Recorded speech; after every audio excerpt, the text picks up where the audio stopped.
Okay, good morning po mga kapatid. Kamusta po? Medyo mahaba po ang dilim po natin ngayon. Ano po? Siguro napapansin nyo rin po yan. Napakahaba po ng ating yung gabi. Ano po? Tapos pag sa hapon, ang bilis dumilim. Tapos ngayon parang ang haba po ng dilim.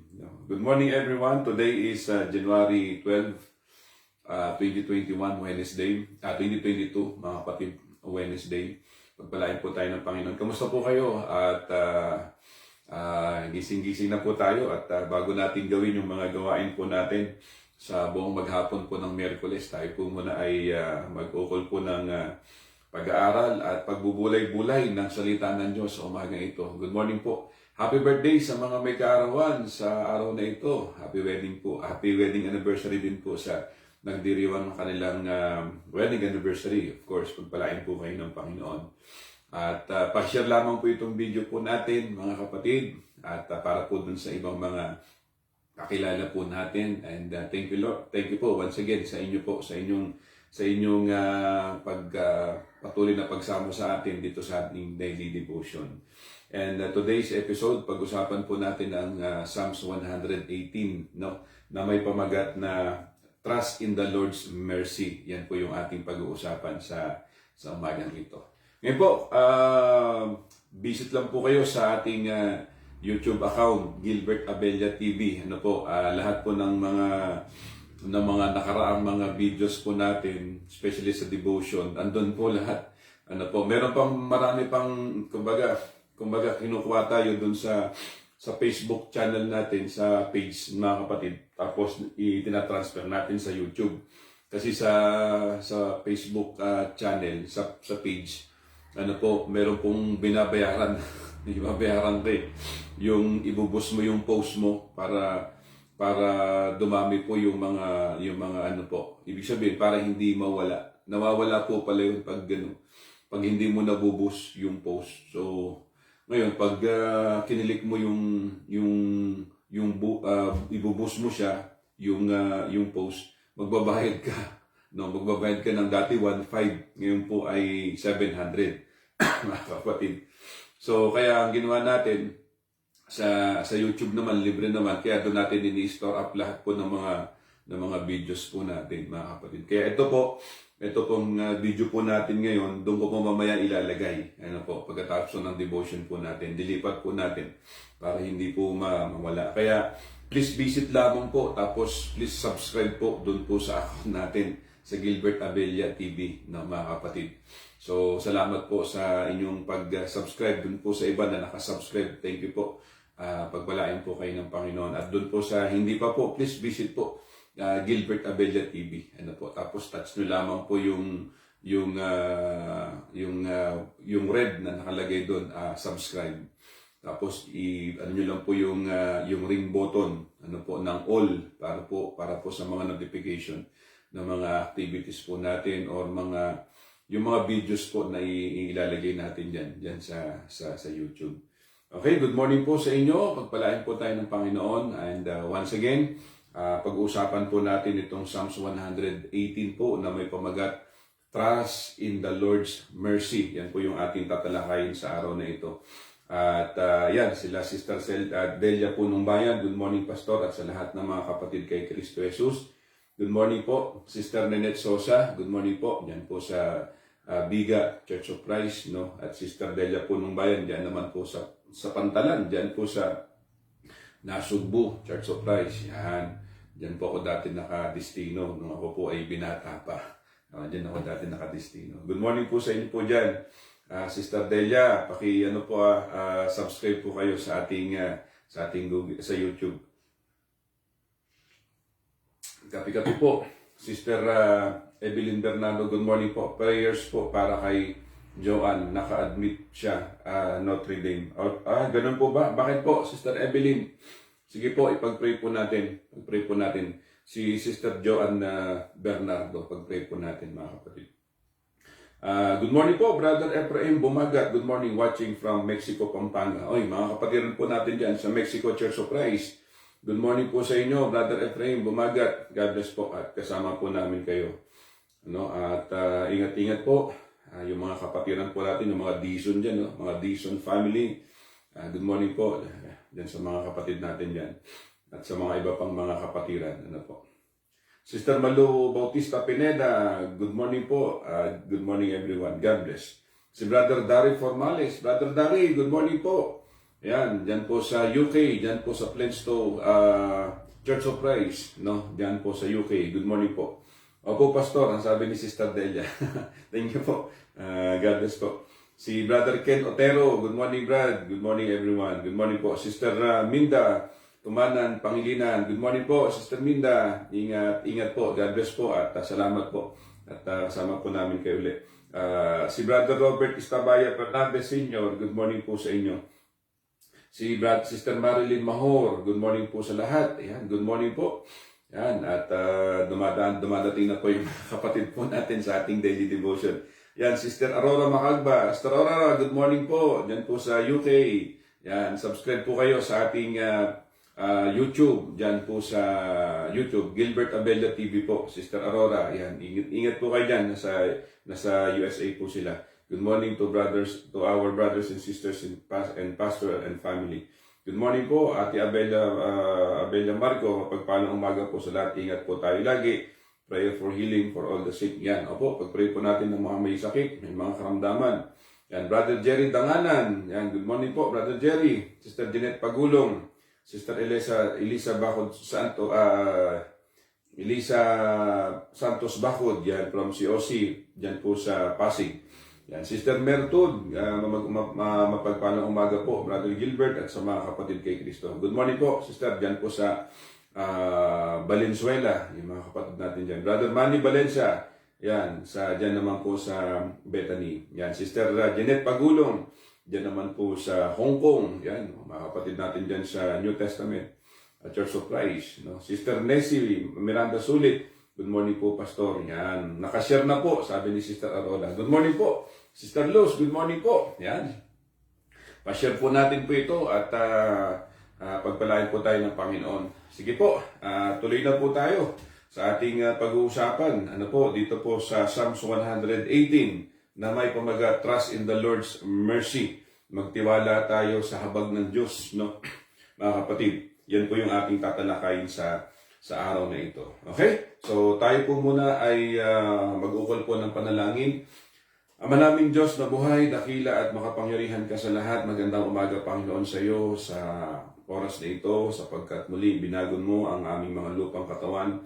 Lataglay po namin ang buhay at lakas. Salamat po sa pagkakataon na kami po ay magkasama-sama bilang mga magkakapatid sa pananampalataya sa aming online ministry, sa aming online devotion, Father God. We thank you, God, and we praise you, Father God. Panalangin namin, nawa kami po ay patawarin mo sa mga nagawa po namin mga pagkukulang, kung kami man ay nagkasala sa isip, sa salita at sa gawa. At salamat po dahil alam po namin, we are already forgiven by your grace and through your grace, Father God. And with that, talagang ikaw po ang nais po naming papurihan at itaas. Sa oras ito, Panginoon, as we're going to study your words and to analyze your words and to discuss your words, Father God, we pray that may your Holy Spirit dwell upon us, Father God, so that we will be able to understand to all the things, to all the words that you would want to impart to us, Father God. At naniniwala po kami, Panginoon, through the work of your Holy Spirit upon our lives, we will be able, Father God, to really understand sa lahat ng mga nais mong ipaalam sa bawat isa po sa amin sa oras nito. Salamat sa banal na Santong Espiritu, and we ask all these things in the mighty name of our Lord Jesus Christ. Amen. Amen. Okay, good morning po once again. Ayan, sila Sister Lali Calixto, good morning po sa inyong lahat mga kapatid. Kay Brother Boy Pilado, Militar Bulalakaw, good morning po. Mga kapatiran, good morning Pastor Gilbert, God bless us and God bless our devotion. God bless po. And Mylene Opinion, yan, good morning po. Sister Mylene Opinion, good morning po sa lahat. Brother Bernardo Dizon Jr., yan. Corazon Tomeldan, good morning po. Yan, Sister Cherry Ballesteros, dyan po sa UK, kasama po natin lagi po yan. Good morning po dyan sa Plaistow Church of Christ, dyan po sa UK. Good morning, yung aking kapatid. Okay, si Gerald Abella. Blessed morning, Brother Gilbert and family, and in Christ, sabi niya, COC, Bayan, Los Baños, Laguna. Ayun, mga kapatid natin yan. Diyan po sa Los Baños, medyo malamig-lamig din po sa lugar na yan. Ano? Mapuno kasi po dyan. Banda dyan po sa Los Baños. Good morning po mga kapatid natin dyan sa Los Baños, Laguna, mga kapatid. Okay, tuloy na po natin yung ating pag-uusapan dito po sa Psalms chapter 118. Yan po yung ating tatalakayin, mga magulang ko at mga kapatid. Ano po ang sinasabi po ng talata? That trust in the Lord's mercy. Yan po yung ating pag-uusapan. Una, sabi nga po dito, this psalm invites praise to the Lord for His goodness. Demonstrate His worthiness, testifies of His deliverance, and offers prayers of praise. No? And yung nakalagay po dito sa aklat ng 118 na ito po ay merong 29 verses po. Ito po ay nag-iimbita para sambahin, papurihan, of course, syempre, bigyan po ng paggalang, pagrespeto ang Panginoon sa kanyang kabutihan at i-demonstrate yung kanyang kahalagahan and demonstrate His worthiness, ang kanyang kahalagahan sa ibang mga tao. Kasi sa atin bilang mga Kristiyano sa panahon natin ngayon, kung tinanggap natin ang Panginoon, kung nasa atin na ang Panginoon, when we receive Jesus Christ, our Lord and Savior, then definitely na yung kabutihan ng Diyos ay nasa atin at nararamdaman po natin at we really appreciate yung mga kabutihan ng Panginoon sa buhay po natin. And with that, gusto niya talaga na i-demonstrate natin ito sa ibang mga tao, yung kanyang kahalagahan sa buhay natin. Napakahalaga, of course, syempre, ng Diyos sa buhay po natin. Kung walang Diyos, wala tayo. Di ba, mga kapatid? Ganun lamang po yun. And testifies of His deliverance. It's all about, it talks about, it's talk about testimony sa mga tao. Sumasamba tayo sa kanyang kabutihan and gusto ng Diyos na mag-testify tayo or i-demonstrate natin yung kanyang kahalagahan sa buhay natin as our Savior, as our source of everything, pinanggalingan ng buhay, ng lahat ng mga bagay, and gusto ng Diyos na i-testify natin, magbigay tayo ng patotoo kung paano tayo na-deliver o naligtas ng Panginoon. At ito po ay, yan po yung laman ng Psalms 118. At mag-offer tayo lagi ng panalangin. At yun po yung sinasabi po dyan, mga kapatid. Una, ilang bagay po ito, mahaba po ito tutuloy natin ito bukas. Kung saan po tayo matapos, basta't pagtungtong po ng alas 7, cut na po tayo dyan, mga kapatid ko. O mag-sumobra tayo ng mga 7 hanggang 7:05, cut na tayo dyan, mga kapatid. Okay, the psalmist prompting, to the people. Ano po itong sinasabi niya po? Ito po yung, kumbaga, yung na sinasabi niya na dapat malaman ng tao. Ang sabi ng verse 1 hanggang verse 4, kung meron kayong mga Biblia, samahan niyo po ako sa pagbasa. Ang sabi dito, ang nais niyang malaman ng tao, sabi dito, pasalamatan ang Diyos na si Yahweh, pagkat siya'y mabuti, ang kanyang pag-ibig ay napakatatag at mananatili. Ang taga-Israel, bayaang sabihit kanilang ihayag ang pag-ibig ng Diyos ay hindi kukupas. Mga kapatid? Mga saserdote ng Diyos na si Yahweh, bayaang magsaysay. Ang pag-ibig ng Diyos walang katapusan. Lahat ng may takot sa Panginoong Diyos dapat magpahayag. Ang pag-ibig niya ay hindi magwawakas. So, kahapon tinalakay po natin yung tatlong W, yung what, why, and who, di ba? Yung what, why, and who. Ito po yung panawagan dun po sa Psalms 117. And it has 2 verses actually, only, mga kapatid ko. Yung why, yung what, yung panawagan, yun? Panawagan para sumamba. At yung bakit kailangan sumamba? Because of His unfailing love, dahil hindi po siya nagmamaliw. At ito po yung laman po ng verse 1 hanggang verse 4 ng chapter 118. Sumasamba tayo sa Panginoon, nagpupuri tayo sa Panginoon, hindi dahil sa ginusto lang natin, kundi ito po'y talagang dapat gustuhin mo. Kumbaga, sa wikang English, it's not an optional para gawin mo or hindi mo dapat gawin. O hindi siya optional, mga kapatid ko. In other words, hindi siya optional. As created being, we should come to Jesus and we should come to to God to offer our life in worship. Ano po? So, yun po yung sinasabi mga kapatid ko na bilang nilikha niya, bilang iniligtas niya, bilang tinubos niya, dapat lalapit tayo sa Kanya at ibabalik natin sa Kanya yung kapurihan.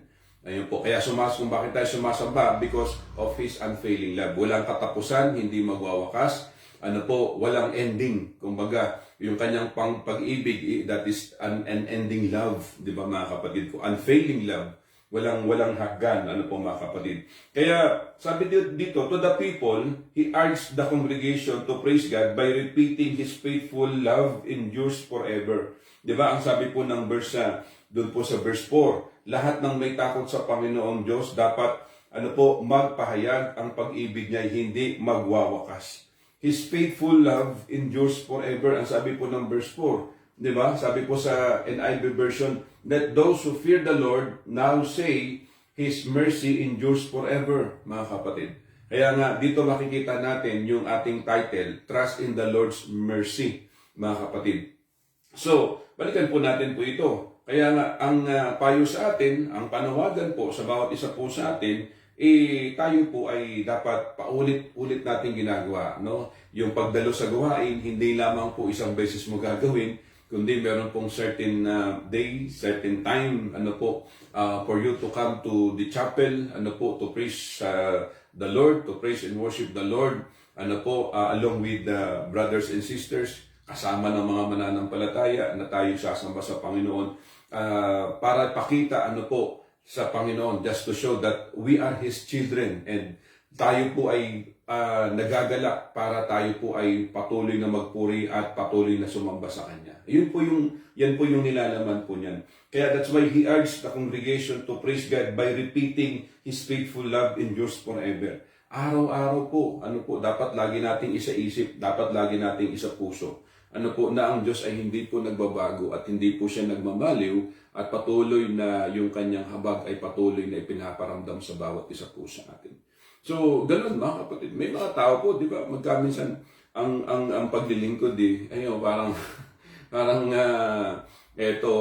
maglingkod ka dahil sagana ka, maglingkod ka dahil wala kang problema, maglingkod ka dahil ikaw ay walang sakit, mga kapatid ko. When we say service, sa Panginoon, when we say service, sa Diyos, mga kapatid ko, hindi sinasabi ng Biblia na maglingkod ka dahil wala kang nararamdaman. Maglingkod ka dahil wala kang problema. Hindi po yun ang sinasabi ng Biblia. Ang sinasabi lang ng Biblia, basta maglingkod ka sa kabila ng mga suliranin mo, sa kabila ng mga karamdaman na posibleng kinakaharap mo or problema na kinakaharap mo, mga burden sa buhay, sinasabi ng Biblia, maglingkod ka. And along the way, sinasabi ng Biblia, na tayo po ilalapit sa Panginoon. And we should always ask His mercy. And we should always ask His sabi nga yung tulong niya sa bawat isa po sa atin. Yung kanyang puso na talagang dapat umiral sa puso po natin. Kasi tayo po, sabi nga ng Biblia, tayo po ay nasa Panginoon na, and we should imitate Christ. Di ba mga kapatid ko? Dapat be imitators of Christ. Dapat ini-imitate natin, ginagaya po natin yung tinatawag na Christ-likeness. Ito po yung sinasabi po doon. Dahil yun po yung nais na paulit-ulitin ng Diyos sa buhay po natin. Na ang wika, His faithful love endures forever. No? Yan po yung sabi niya sa mga tao, sa atin, bilang mga mananampalataya. Ano pang sabi sa verse 24? Sabi sa verse 24, o kahanga-hanga ang araw na itong ang Diyos ang nagbigay, tayo ay magalak, ating ipagdiwang. Di ba? Araw-araw dapat ipagdiwang po natin. Ang sabi ng Ecclesiastes, there are new every morning. Di ba? There are new every morning. Great is thy faithfulness. So dapat ipinagdiriwang po natin yung araw-araw na pagkagising mo, ipagdiwang mo, ipagsaya mo, Lord, salamat dahil may panibagong lakas na naman ako. Kasi hindi po naman natin alam na pagtulog natin sa gabi, hindi mo alam kung gigising ka pa sa umaga Di ba mga kapatid? Pero by faith, may pag-asa tayo dahil alam po natin, Lord, sa iyong kalooban, gigisingin mo kami, Panginoon, sa susunod na araw, sa susunod na umaga, na taglay namin ang buhay, taglay ang lakas, nagagamitin na naman ulit namin in the rest of that day, mga kapatid ko, sa buhay na ito. So, ito po yung sinasabi po natin, mga kapatid, na sinasabi po dito, ang sinasabi ni David na dapat tayo bilang mga Kristiyano sa panahon natin po ngayon, ano po. Of course, sinasabi niya ito sa mga tao ng panahon po nila. Sa panahon natin ngayon, syempre tinitake natin ito as kumbaga personal message sa bawat isa po sa atin. Na take natin as personal message.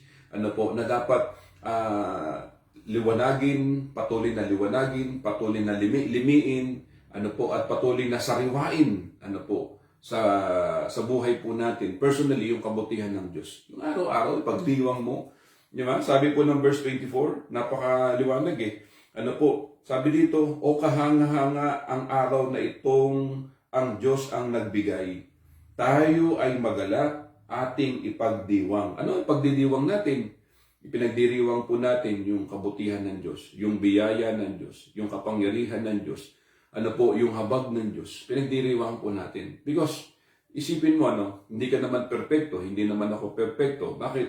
Ano po, araw-araw, na niloloob ng Panginoon na tayo po'y gisingin niya, ibangon niya sa ating pagkakatulog, ano po. Dahil, di ba, sa totoo, hindi naman tayo deserving, ano po, sa kabutihan ng Diyos, sa salvation. Hindi tayo deserving dahil makasalanan tayo. Pero bakit binibigyan tayo ng tsansa na patuloy na gumising, bumangon, dahil gusto niya kasi na patuloy na ipakita sa iyo yung kanyang kapangyarihan, iparamdam niya sa iyo yung kanyang kabutihan, at ipadama niya sa iyo yung kanyang habag araw-araw sa buhay mo, at patuloy na iparanas sa iyo yung kanyang kapatawaran sa lahat ng mga nagagawa nating mga pagkakamali. So ito po yun. Kaya nga dito maliwanag na tinuturo sa bawat isa po sa atin bilang Kristiyano, bilang mananampalataya, bilang individual Christian, we should always come to Jesus and we should always come to God to offer our life and we should serve Him in the rest of our life. So ito po yung wika po sa atin. Ayan po yung tinuturo sa atin. And yung letter B, to the priest. Kasi meron po dito sa verse 3, na wika po sa atin po dito, sa mga saserdote. Kasi nung araw, sa lumang tipan, alam natin to, nababasa na po natin. Pag saserdote, yan po yung consider as priest. So sabi dito, mga saserdote ng Diyos na si Yahweh, bayaang magsaya, ang pag-ibig ng Diyos walang katapusan. So to the priest, he urged Aaron's descendants, to also praise God for His faithful love. So kilala naman po natin si Aaron, mga kapatid ko. So makikita po natin, sabi diyan, he urged Aaron's descendant to also praise God for His faithful love. Tayo po, parang sa panahon natin ngayon, di ba, siyempre, pag sinabi po natin saserdote nung araw, sila po yung mga taong templo, kumbaga sa panahon natin ngayon, para makita natin, taong simbahan, gano'n, taong kapilya, mga kapatid. So, nung araw, makita po natin kung ano yung ginagawa po nila, ano yung ministry po nila, Usually, talagang bilang mga Levita, sa kanila iniligay yan eh. Sa kanila iniligay ang ministry na yan. Pinagkatiwala sa kanila ng Diyos yan. Yan, gagawin nyo ito, gagawin nyo ito, gagawin nyo ito. So, kayo yung tagatanggap ng offering, kayo tanggap ng yung sinusunog ng mga offering, yung mga lamb offering, dove offering, peace offering, sin offering, ganun. Daming mga offering doon po sa lumang tapan. Na ito pong mga saserdote, para makita lang natin yung point na mababaw na yung layman's term is yung priest sa panahon natin ngayon. Pero sa panahon nila, hindi naman ibig sabihin pag saserdote ka, sa panahon natin ngayon, priest, sa panahon nila, ay sumasamba ka na sa Diyos-Diyosan. Nga lang, sabi nga po natin, may pagkakataon na talagang, tulad halimbawa, si Aaron, na naging kahalili din po ni Moses nung siya po'y nandun po sa Mount Sinai, na wala na silang leader. Si Moses andoon at in-expect nila na si Moses ay patay na, mga kapatid. At kinukulit ng mga tao, si Aaron, noong mga panahon na yun, na wala na, gawa na tayo ng Diyos natin, wala na eh. Kaya ang ginawa ni Aaron, to make cut the long story short, mga kapatid, pinano niya yung mga ginto ng mga tao, ng mga Israelita, at naghulma sila ng golden calf o yung gintong guya para sambahin nila. Yan po, doon po nagkamap yun. Kaya doon po makikita po natin na sa panahon po ng mga saserdote, makikita po natin na meron po silang iba't ibang mga gawain na dumating po sa punto na dahil sila po ay mga bayan ng Panginoon, dahil po sila po ay lingkod ng Diyos na talagang dumating din sa pagkakataon na naging kumpiyansa po sila sa kanilang ginagawa. Dumating yung time na sila mismo din ay sumamba sa Diyos-Diyosan. Pero ang punot dulo po niyan, alam naman po natin, ang punot dulo, na ang Panginoon ang siyang nagkumuha sa kanila. Kasi actually, natuto lang talaga sila na sumamba sa Diyos-Diyosan. Hindi po dahil sa tinuro sa kanila ng Diyos. Kasi nanggaling po yan sa lugar po ni sa lugar po ni Jacob, 'di ba, doon sa Canaan. Doon nanggaling yan eh. It's just that nagkaroon lang po ng famine, ng poverty. Talagang kahirapan, kumbaga lahat naghirap sila, walang makain, doon po sa lugar po ng Canaan. Nakarating po sila sa Ehipto. So nung nakarating sila sa Ehipto, yung foreign land na ito, silang nagturo naman dito sa mga Israelita na sumamba sa Diyos-Diyosan. Yan po, nanggaling po yan. Mga kapatid, dyan po nag-umpisa po yun. Kaya nung dinala na sila ng Panginoon sa Promised Land, doon binabalik na sila ng Panginoon, kaya sabi ko, hindi na sila nahihirapan. Nagumawa ng mga revolto, ng mga gintong guya, ng mga inanyuan. Hindi na sila nahihirapan. Bakit po? Kasi yun po yung natutunan na nila doon po sa lugar po ng Ehipto. Kaya kahit yung mga saserdote dito na po sa lumang tipan, hindi na rin po mahirap para sa kanilang gawin yun.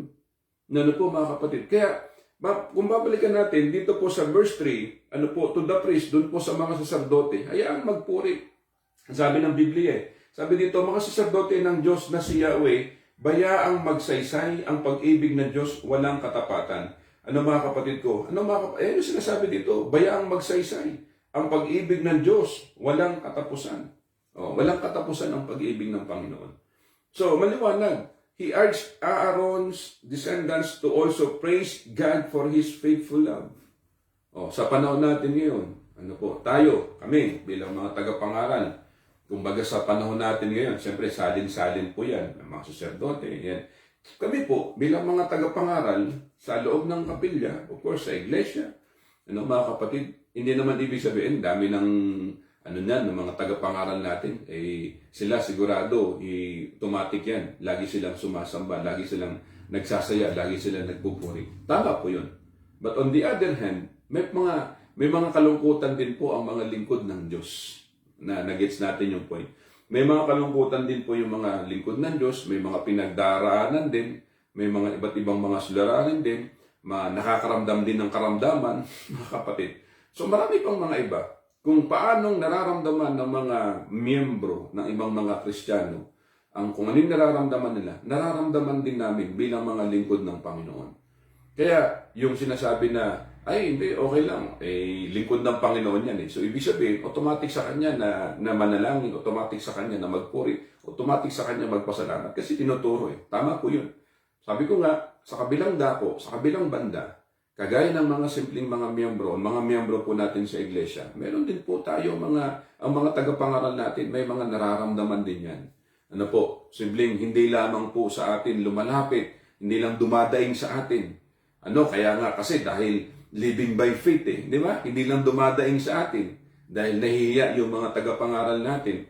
Hindi lumalapit sa atin dahil alam mo, sister, brother, kasi ganito, may kulang kami sa ganito, dito yung gagawin namin. Hindi lang dumadaing sa inyo dahil sa hiya dahil siyempre pinangangatawanan namin, pero pinangangatawanan ng mga lingkod ng Panginoon, ng mga tagapangaral natin na living by faith tayo, namumuhay tayo sa pananampalataya. Pero hindi ba natin kumbaga natanong sa isip ko natin, teka muna, yung bang pakiramdaman natin yung mga tagapangaral natin, yung mga manggagawa, baka si pastor nangangailangan, baka ganito, may pagkukulang, baka ganito. Diba? I hope na nakuha niyo yung ibig ko sabihin. Kasi sa atin po, diba, napakadali lang natin magbigay ng mga kritiko ng punay sa mga naglilingkod sa atin, sa mga taong dyan po sa kapilya, yung mga pastor natin, mga ministro natin, mga manggagawa. Madali lang para sa atin magbigay ng komento. Madali lang magpuna. Pero nasabi ba natin, naisip ba natin, na yung mga tagapangaral natin ay merong mga pangangailangan, kagaya din ng mga pangangailangan natin. So, ang ibig kong i-point out dito, mga kapatid ko, na iparamdam din natin sa mga tagapangaral natin na sila ay, kumbaga kumbaga tao rin na merong pakiramdam. Tao rin po na nangangailangan. Tao rin po na nangangailangan po ng encouragement. Mahalaga po yun. Encourage natin yung mga ministro natin. Huwag natin sabihin na, Pastor talaga, dapat siya nga yung mag-encourage sa amin eh. Hindi. Tama po yun, pero alam natin yun. Kahit na may mga pinagdaaranan ang pastor, may problema sa pamilya niya or kung saan man, ano man pinagdaaranan niya, kapag humingi ka ng payo, humingi ka ng prayer sa kanya, ipagpipray ka, magpapayo sa iyo yan. O, totoo po yun. Kahit na marami siyang mga pinagdaraanan, kahit na marami siyang mga daladalahin, pag humingi ka ng payo sa kanya, papayuhan ka, bibigyan ka ng payo. Pag humingi ka ng prayer request sa kanya, ipapanalangin ka. Totoo po yun. Kaya niyo po yun. Pero ang point lang natin, yung bang kagaya natin, kagaya po ng mga miyembro, ang tagapangaral, meron din damdamin po yan. May nararamdaman din yan. Meron din pong pakiramdam yan. May mga, kung ano yung pangangailangan natin bilang mga miyembro, ganun din ang pangangailangan ng mga manggagawa natin sa iglesia na ating kinabibilangan. So ito po yun. Kaya sinasabi dito, nahayaan ninyo na ito mga saserdote ng Diyos na si Yahweh, bayaang magsaysay. Ang pag-ibig ng Diyos, walang katapusan. Kami po, lagi nating sinasabi yan. Ang pag-ibig ng Diyos ay walang katapusan. Ito naman po yung The Psalmist Pain. Ito po yung The Psalmist Pain. Ang sabi ng verse 5 at saka verse 25. Tingnan natin kung may mga nag-komento po dito. Maria Helena Habakun, sabi niya rito, Blessed morning, Pastor Gilbert. Maraming salamat po sa panibagong umaga na tayo ay pinagkalooban ng panibagong buhay at kalakasan. Yan. Thank you, Lord. Sabi niya. Yan. Wala pong ibang mga komento. Yan. Wala po. Sige po. Tuloy tayo. Pagpalain po tayo ng Panginoon. Okay. The Psalmist Pray. Meron din siya mga nararamdaman. Ang sabi po ng verse 5. Sabi dito, nang ako'y magipit, ang Diyos na si Yahweh ay aking tinawag. Sinagot niya ako at kanyang iniligtas. Kasi yung sinasabi dito sa wikang English, I called on the Lord in distress. In distress. The Lord answered me and set me in a broad place. Set me in a broad place. So iniligtas niya ako. Ang sabi nga po dito mga kapatid ko, at ako'y kanyang iniligtas. Sabi dito, yung nagipit. Kasi sa Tagalog, pag sinabi natin gipit di ba? Alam natin pag yung gipit ako ngayon Usually, ito po'y tumutukoy sa tumutukoy sa halimbawa, sa pera. Gipit ako ngayon gipit ako ngayon. Sa wikang English, ang ginamit po, distress. Pag tinagalog mo naman yung distress, di ba? Kalungkutan. Ganun kalungkutan. Pag tinagalog mo pa sa ibang Tagalog ng distress ay yung namamanglaw ka. Ganun din nalulungkot, namamanglaw, may problema, ganun. Sa Tagalog naman, dito sa ginagamit kong Mabuting Balita Biblia, na ang gamit naman po dito is nagigipit. Nasabi niya, nang ako'y magipit, ang Diyos na si Yahweh ay aking tinawag, sinagot niya ako at kanyang iniligtas. So, dito naman sa Tagalog, makikita naman natin na pag sinabi natin posibleng nagipit or ginipit, di ba? Yung bang ikaw ay, kumbaga, sinisikil ka ng kapwa-tao mo, yun, sinisikil, ginigipit ka, kino-corner ka.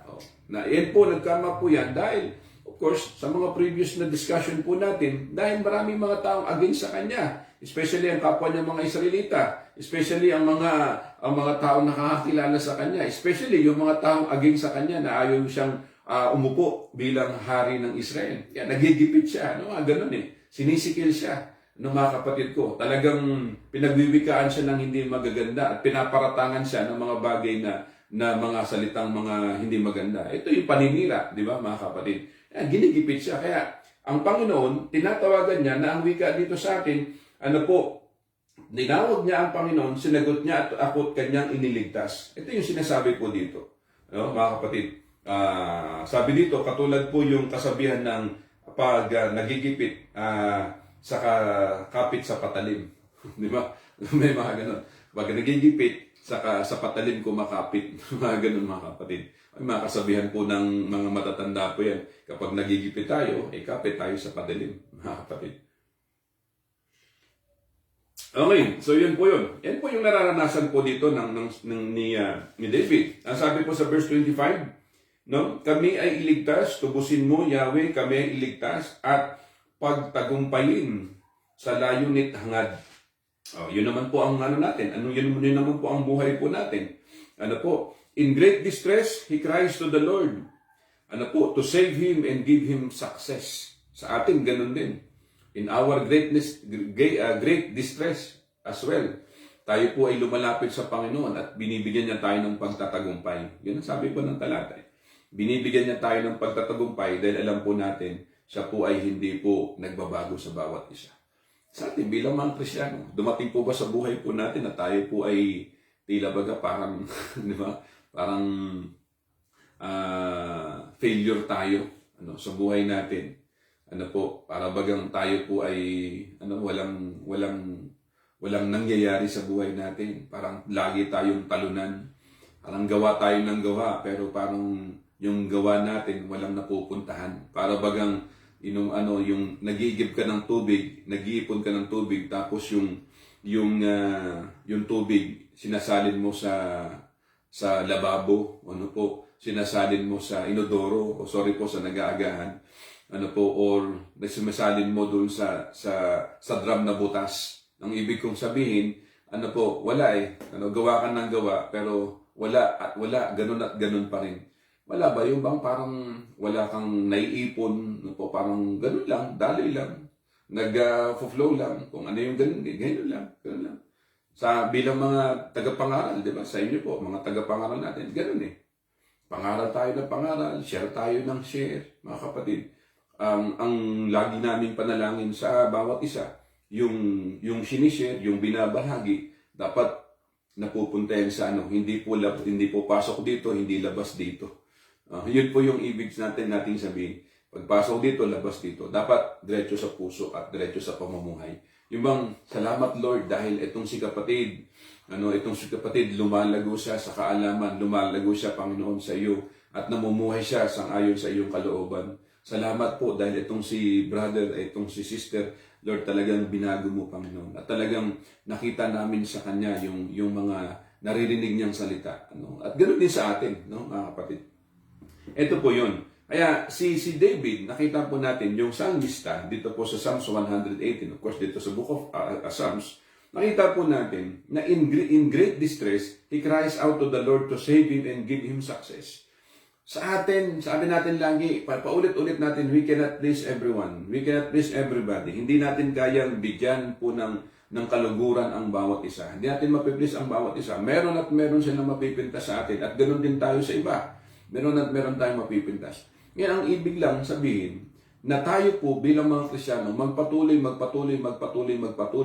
Sabi nga natin, kung tayo po'y dumating sa mga panahon at punto na tayo po'y gibit sa sitwasyon po natin, in our great distress, kagaya po ng ginawa po ni David ng salmistang ito, he cries out to the Lord and asks to save him. And ask to save him, mga kapatid ko, and to give him success. Papagtagumpayin mo ako sa mga gawain, papagtagumpayin mo ako sa lahat ng mga gawain ng ginagawa ko. Ang sabi dito, mahirap po yung time na nagipit ka, walang tumulong sa iyo at parang pakiramdam mo, nag-iisa ka na lang sa buhay. Ayun, sabi ni Brother Anthony Darwin, tama yun. Yung bang, naranasan po ba natin yun? Yung parang gipit ka na, yung bang parang wala ka ng matakbuhan. Ay, kapatid. Mahirap po yun. Mahirap na po yung nakaranasan. Pero tandaan natin, sabi nga nung nakaraan na pinag-usapan natin, sa Diyos tayo magtiwala, sa Diyos tayo umasa. Di ba sabi naman ni David nung nakaraan, pinag-aralan po natin, I think doon po sa 115 o 116, ng Psalms. Pinag-aralan po natin, pero sabi niya, never ako magtitiwala sa tao. Tingnan po natin. Meron po siyang sinasabing ganun di ba mga kapatid? Check ko lang po mga kapatid kung makita ko rito Kung makita ko kaagad. Meron po sinasabi, yan. Doon po sa 116 verse 11. Sabi ng 116 verse 11, mga kapatid, ganito, bagaman at ako'y takot, masasabi kong minsan, wala kahit isang tao na dapat pagtiwalaan. Basahin niyo po, 116 verse 111, verse 11. Wala kahit isang tao na dapat pagtiwalaan. Kapatid, minsan ganun eh. Yung bang gipit ka, tapos, di ba, imbis na lalapit ka, ngayon, sabi, iisipin mo ngayon, lalapit ba ako dito? Hihingi ako ng ganito, nagre-request ako ng ganito. Kasi madali lang, pag-pray mo ako, pag-pray kita, madali lang yun eh. Pero pag nakaano nyo, yung salita sa Tagalog po eh, alam nyo, pag yung nakamolestya, sa amin sa Tagalog, mayroong salitang ganun eh. Kapag nakamolestya tayo sa kapwa-tao natin, minsan, nagiging marites yung pinagmolestyahan natin eh. Ibig sabihin, nagiging marites, chinichismis sa iba, alam mo si ganito, alam mo si ganito, may ano sa akin yan. Ganun eh. Imbis na yung kayong dalawa na lang, syempre, mahihiya yung tao. Kaya ngayon, kapag dumating yung time na gipit, ayoko na. Magpe-pray ako sa Panginoon. Ang Panginoon ang gagamit ng tao para ibigay yung pangangailangan natin. Ganun po yung sinasabi dito. No, sabi nga po dito, nakakaiyak kapag wala ka ng matakbuhan. Salamat sa Diyos sapagkat siya lang ang nagbibigay kapanatagan sa lahat ng tao mula sa kanyang wagas na pag-ibig. Purihin ang Diyos sa kanyang pangako. Ang sabi ni Sister Lynette Sosa. Di ba? Totoo po yun eh. Mahirap po talaga. Siguro naranasan niyo po eh. Naranasan natin pare-pareho po yun. Ngayon, nagdadalawang isip ka ngayon na tumakbo doon sa gusto mong takbuhan. Dahil nga, bakit? Dahil may experience ako dito eh. Kumbaga, marites to eh. Chinichismis niya eh. Nakamules ka ng kaunti lang, tapos, kakala mo malaki na yung naitulong niya. Parang ganon. Meron po ba tayo mga kilalang mga ganon mga tao? Pag halimbawa, bilang Kristiyano, kung tayo po ay tutulong sa kapwa-tao natin, tulong tayo. Bigay natin yung tulong natin. Okay, dalawa mag-usap. Nung nag-usap nga kayo, dalawa lang naman kayo eh. Nung nandun na, wala, chinismis mo na. Alam mo, si ganito, daming utang niya sa akin. Laki ng utang niya sa akin. Mahirap po yun, mga kapatid. Mahirap po yun. Mahirap po. Maganda po yun. Kaya ngayon, yung tao ngayon, dumating sa time na nagipit siya, siyempre, natuto na. Bagaman nabayaran ka niya, ayoko na. Hindi mo na kasi maano yung hiya eh, di ba? Lahat naman tayo merong hiya eh. Di ba? Yung nakakahiya, yung pinagkikwento ng ganito, di ba? Parang, kaya, no wonder, magkaminsan, hindi tayo magtataka na may mga tao na sa loob ng kapilya, di ba, hindi na dumadalo. Dahil nasa hiya, baka pinag-uusapan ako, di ba ganun? Kung tayo, halimbawa, nalapitan tayo, o lumapit sa atin, kung medyo sobra-sobra naman, at alam mo naman na baka hindi siya able na makapagbayad, di sige Brad, meron po akong konti dito, huwag mo nang bayaran, ano ko na. Kasi mahirap yung mga ngako din naman siya na magbabayad, tas hindi naman siya makakapagbayad. Yun. Mahirap din po yun. May sira talaga din yung relasyon, di ba? So, yan. Bakit po tayo napunta dyan sa usapan na yan?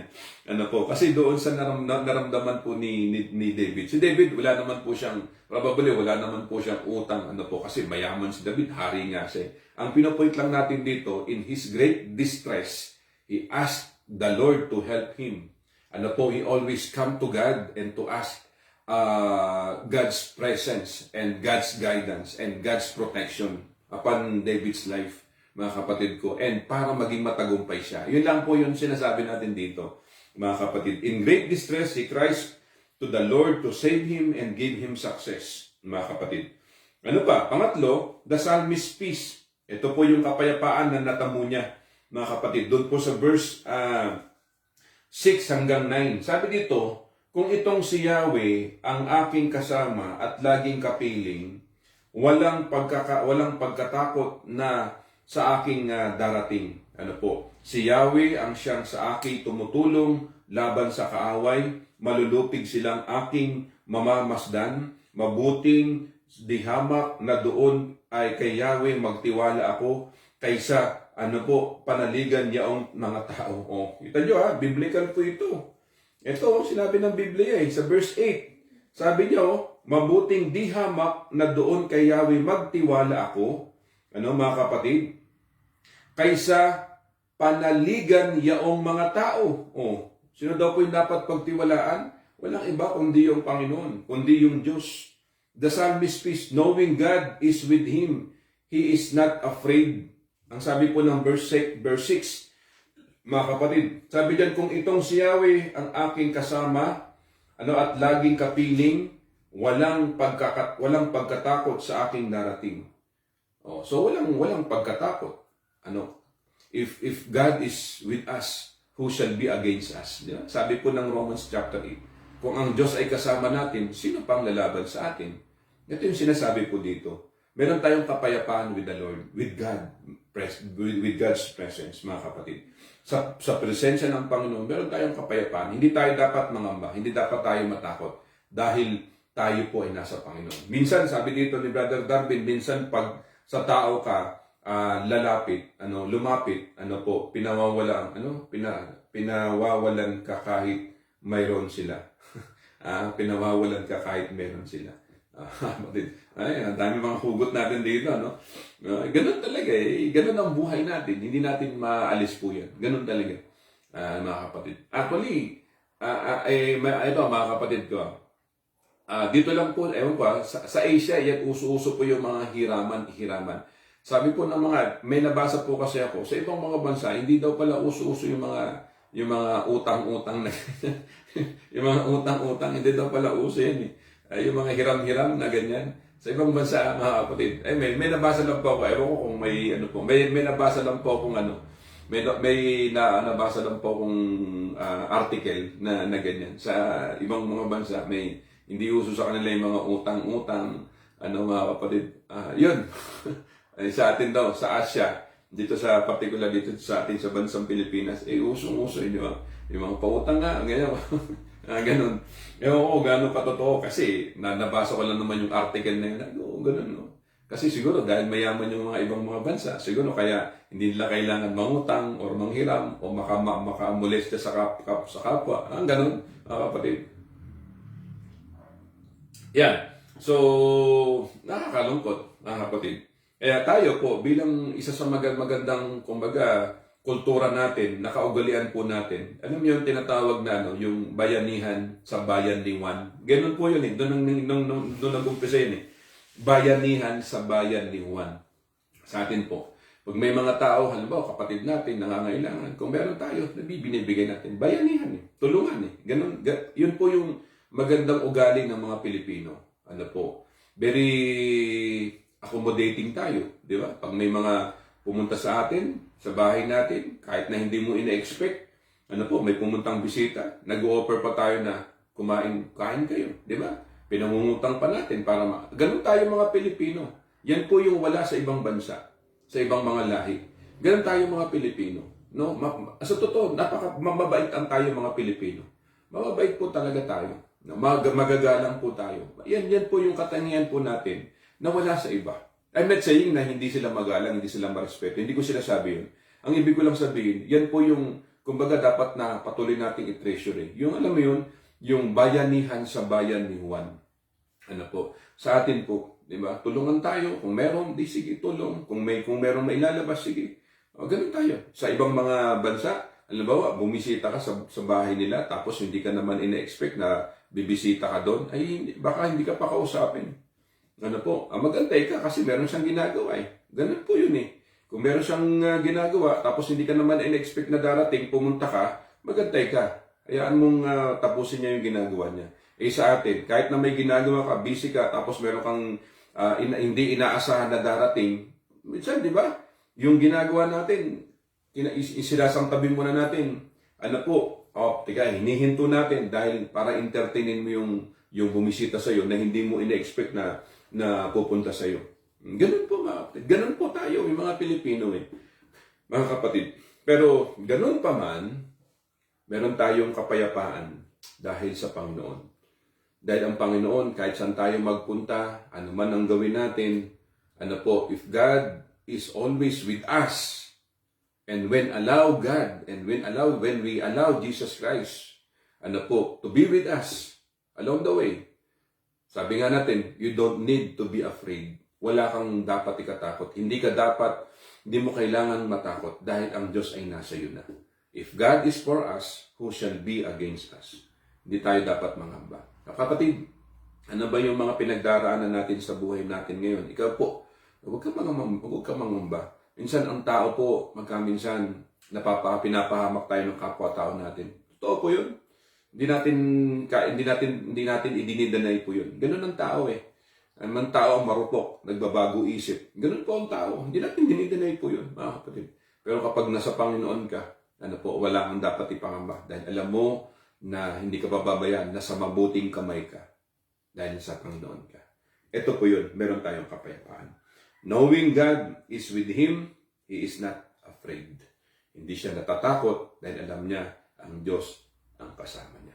Sa buhay mo, sa mundong ito, ikaw na Kristiyano ngayon, wala kang dapat ikatakot, wala kang dapat ipangamba kasi kasama mo ang Diyos. Gagamit ang Diyos ng tao para sa mga pangangailangan natin. Tulad halimbawa, yung until now, yung mga kababayan po natin sa Surigao, sa Siargao, sa Bohol, or dyan sa Kabisayaan, dyan sa Kamindanawan. Until now, nangangailangan pa rin po sila. So, ngayon, siyempre, nagpapasalamat po sila sa atin nung mga nakaraan, nakapagpadala tayo. Nagpapasalamat po sila dahil tayo ginagamit ng Diyos para sa pangangailangan nila. So, yun po yun. Ngayon, kung tayo naman ay may pangangailangan, I believe na gagamitin ng Diyos ang kapwa-tao natin para i-meet up din ang pangangailangan natin. Tingnan din natin yung ating sarili na maglingkod tayo sa Panginoon. So, yun po yun. Kaya patuloy po natin, of course, pinananawagan na kung may mga kapatiran tayo, kayo po, may mga kakilala po tayo na pwedeng able po na makapag-extend po ng tulong po doon po sa Mindanao. Tulong po tayo. Opo, nung nakaraan, nakapagpadala po tayo at ngayon meron pong may mga nangako po na magbibigay. So, pray ng Panginoon. Praise the Lord. Yan po ay pinapadala po natin. Meron po tayong contact po dyan sa Surigao. Ano po mga kapatid? Directly, na-contact natin, tinatawagan natin. Tinatawagan ko po siya. Yung pastor po dyan. Brad, ganito, ganyan. Sige, pastor. So, yan. Kaya kung sino po yung gustong tumulong, kontakin niyo lamang po ako directly. Yan po yung makakarating po sa kanila. Okay? So, purihin ng Panginoon and ganun po ang buhay. Ano po? Basta't kapag kasama mo ang Diyos, wala kang dapat ipangamba, wala kang dapat ikatakot dahil alam mo na sa mabuting kamay ka. Okay po? So, tuloy po natin ito bukas. Ano po? Kasi, sabi ko nga, alas 7 na. 7:03. So, tuloy po natin ito bukas. Yan. Magtiwala tayo sa Panginoon. Ang sabi Nanay Pina, trust in God is the best way to avoid fear. Pilipinas are known for hospitality. Di ba? Sabi niya dito, no? Welcome sa ating lahat ng kapwa. Mapagmahal tayo eh. Sabi ni Nanay. Ganun, Nanay Pina. Mapagmahal tayo bilang mga Pilipino. Okay? So, tumatanggap tayo lagi ng mga tao, hindi ba? Very accommodating tayo. Na-accommodate natin sila. Hospitable, mga kapatid. Okay, thank you po Nanay Pina, Sister Veronica Kaisip Umandap. Thank you po sa inyo. At paalala ko po, please visit our YouTube channel account. Yung sinasabi natin dito, ita-transfer ko po ito sa YouTube. Please visit po at please subscribe na rin po doon po sa ating YouTube, Gilbert Abella TV, mga kapatid. So, I hope na makapag-subscribe po kayo, makapag-share, makapag-like, tapos i-hit nyo lang po yung notification bell po doon, yung button, para sa mga latest na mga videos po natin. Okay po, thank you po. Sabi ni Sister Caroline Tongson Neral, thank you po, Brother Gilbert and Boy Apilado Militar Bulalakaw. Yan. Thank you po. God bless po sa inyo. Mga kapatid, nawa yung mga pinag-uusapan natin, nawa hindi po naging pabigat sa inyo. Nawa ito po yung magsilbing encouragement. Mga kapatid na po, maging encouragement sa bawat isa po sa atin at magpatuloy tayo sa paglilingkod sa Panginoon. Salamat sa Panginoon sa magandang mga salita at aral po sa umaga. Thank you, Brother Tim Magsino. Brad, good morning po. Okay po, at yan, Amor Latore, God bless us all. Yan. Si Brother Dari Formales, we are all servants of God, strengthening, helping each other, always trust God in our life. Yan. Good morning po, Brother Dari Formales, dyan po sa UK, mga kapatid. Yes, amen, ang sabi ni Sister Nenet Sosa. Okay po, God bless po sa inyo, mga kapatid, at pagpalain po tayo ng Panginoon, and And talagang napakabuti ng Panginoon. At share lamang po natin ito ating video and praise the Lord. Ano po, yung na-share po natin ngayon, 153 shares. No, 153 shares ang nag-share po ngayon sa umagang ito. Good morning po sa inyo. Salamat po. Sa Diyos po ang kapurihan. Just keep on sharing this video lamang po para makapag-ministry po tayo sa iba. God bless po sa bawat isa. Okay, tayo po ay manalangin. Ama naming Diyos na buhay, banal, dakila at makapangyarihan sa lahat.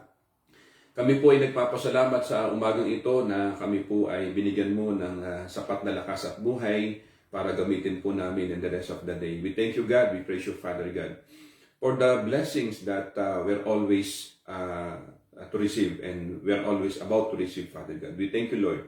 Salamat. Pagpalain mo kami at ingatan mo kami. Salamat sa mga tinalakay po namin, pinag-usapan po namin at naniniwala po kami na ito po ay napakalaking kapakinabangan sa buhay spiritual po namin.